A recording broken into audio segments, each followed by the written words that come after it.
and the omnibus. So I was forced into the Archers when I was a child. And look, it's come back to bite me later on. I'm awash with this stuff. The Archers is the world's longest-running radio show, with more than 15,000 episodes broadcast. Despite being a rural flavour show, The Archers is recorded in the heart of... Welcome back to the deep dive.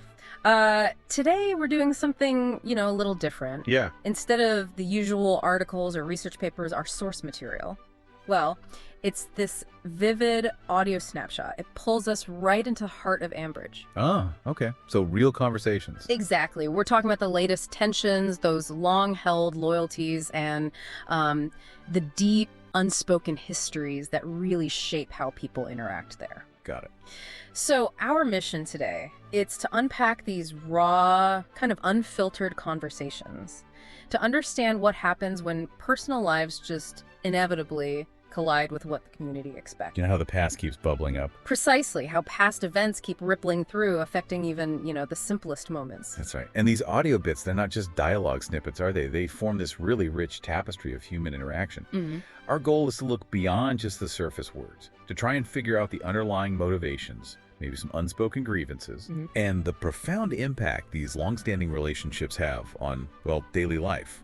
For you, the listener, this isn't just about following a story. No. It's about seeing how quickly seemingly ordinary interactions can suddenly reveal these incredibly complex emotional landscapes. Yep. And maybe challenge our assumptions about what's right and wrong. It shows all those nuances, doesn't it? It really does. Okay, let's dive in then. Our journey through Ambridge today, it starts with a morning of pretty stark contrasts. Okay. So on one hand, you've got Linda. She's already feeling stressed out, planning a swim, sauna at Great Gables. Good for her. Trying to de-stress. Exactly. Her aim, to cope with, well, what she calls that ridiculous man. Clearly, someone's gotten under her skin. Meanwhile, Amber, different vibe entirely. She's heading for a massage at Spiritual Home. Oliver recommended it, apparently. Said it was first class. Or neck and shoulder tension. Yeah, from all the screen work, the influencer life, I suppose. Lots of pressure. Right. But it's striking, isn't it, how quickly things shift from that personal well-being focus Immediate to like instant interpersonal tension. Almost as soon as their plans are made, you hear Oliver trying to have this delicate, bit awkward chat with Amber. Mm-hmm. And at the same time, Zanab sounds really on edge. She needs to confess something reckless she did to Linda. It's just bam, bam. Yeah, that quick jump really shows how deeply tangled personal feelings and community stuff are in Ambridge. You almost can't separate the individual from the village pulse. And speaking of awkward conversations, Oliver's talk with Amber throws us right into this long-running feud, doesn't it? It does. He's basically trying to mediate, pushing Amber to apologize to Susan and Neil. His logic seems simple enough. They're George's grandparents. Appealing to family duty. Yeah, like that sense of obligation, respect. But is that really enough when the feelings run this deep? What do you think he's actually trying to do, and why is she pushing back so hard? Well, that's the core of it, isn't it?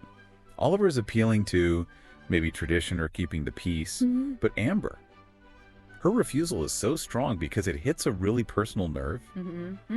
She's adamant that Susan and Neil really let him down, meaning George, her fiance, and they need to apologize to him. But then she reveals something more personal. The ring. Exactly. Susan gave her an engagement ring, a huge symbol, right? Made her feel like a proper part of the family. And then Amber says, they took that away. Oof. Yeah. She insists that caused immense pain. So this isn't just about George anymore. It's about Amber's own shattered sense of belonging. Betrayal, really, within that family unit. Wow. It just shows how easily trust can be, completely eroded, especially when it involves these symbolic gestures of acceptance that then get pulled back. Sounds like a real gut punch, honestly. And, thinking about Amber's physical tension, the neck and shoulders from the screen work, and now feels so linked to the mental stress around the wedding. Oh, absolutely. She sees it as brilliant for your brand, sure, big opportunity, maybe some freebies. The influencer angle. Right, but also admits it's lots of pressure. Yeah. And then her masseuse, Kate, suggests yoga. Seems innocent enough, just trying to help her relax. But this session, it's about to go sideways, isn't it? Oh, completely sideways. This is where the layers just peel right back, because the chat between Amber and Kate, the masseuse, it takes this sharp, intensely personal turn. How so? Well, as they're talking, Kate finds out Amber is marrying George Grundy, and her response is just, immediate, powerful. She says, Alice Carter is my sister. Whoa, okay. The one sentence just reframes everything. Suddenly it's not a professional massage anymore. It's this deeply personal, supercharged confrontation. Links two people who seemed totally unconnected moments before. History ambushing the present. Exactly. It's potent stuff. And the argument that follows is just explosive. Kate doesn't mince words, does she? Straight up accuses George of framing Alice for his crime. Yeah, she's coming from this place of fierce family loyalty, a burning sense of injustice. She's defending her sister. But then Amber's defense of George is equally fierce. Just as compelling. Driven by her own loyalty, she claims George was just trying to do your sister a favor. And then she flips it, blaming Alice, saying Alice needs to take some responsibility. Yeah. It's Alice's fault that George is in prison. Wow. Two totally different realities. Completely. This huge difference in perspective on a massive past event. It's all about family loyalty on both sides. It just shows how our own truth is almost always shaped by our personal connections, the narrative we choose to believe, right? Yeah.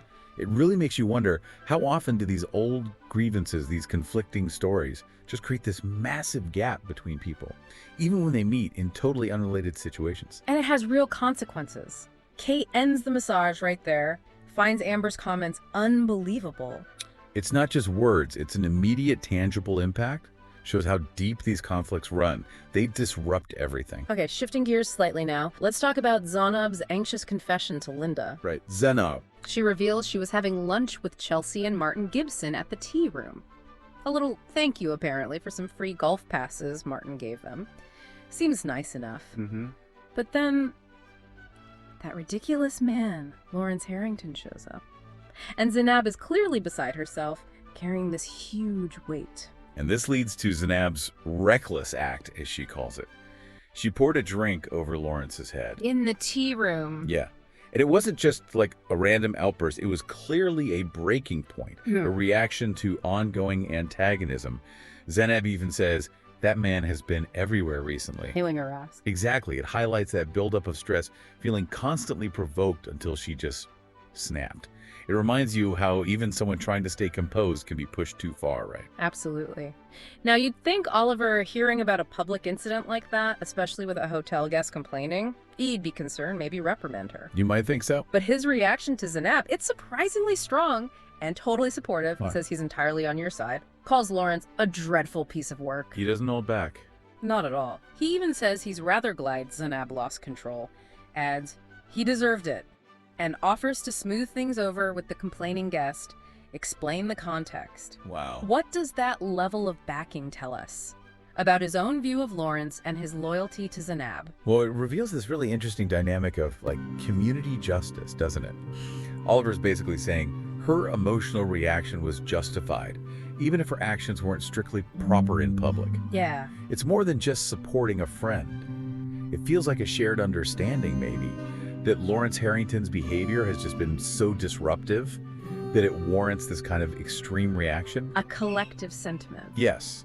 And getting that powerful backing, especially from someone like Oliver, it signals that the community, or at least key parts of it, are firmly against Lawrence. And then Linda's response is perhaps even more striking. After her swim, she finds Zanab, tells her she talked to Chelsea, she knows all about it now, declares Lawrence's words utterly unforgivable, calls Zanab's restraint admirable, even after the drink. A high praise, considering. Right. But the crucial part is, Linda takes personal ownership. Promises she'll speak to Lawrence Harrington herself at the cricket on Sunday to resolve this ridiculous situation once and for all. That really stands out. It really does. Linda's unwavering solidarity, her stepping up to directly intervene. It highlights the incredible power of those community ties. Loyalty. And Birch closing ranks. Exactly. When they feel one of their own is wronged, they protect them. It's a powerful display of how communities sometimes enforce their own kind of justice, defining what's acceptable and what's not, even when official rules get broken. Linda isn't just offering a shoulder to cry on. She's stepping in as almost an enforcer of community norms, promising a showdown. It definitely raises that question for us, doesn't it? When official channels feel inadequate, How do people and communities decide to uphold their own sense of fairness? How do they protect their members? It's fascinating. And just briefly, to add another layer of stress onto Linda, beyond all this personal drama. There's the flower and produce show, usually a big community highlight, right?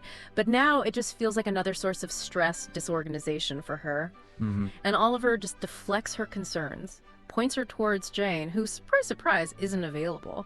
It kind of shows how even the basic community stuff starts to fray under the weight of all these personal tensions. It's a small detail, but yeah, it paints that bigger picture. A community where even public duties are subtly undermined by all the private strife going on. Yeah. It shows how even the best intentions for community events can just buckle under the pressure of unresolved interpersonal drama.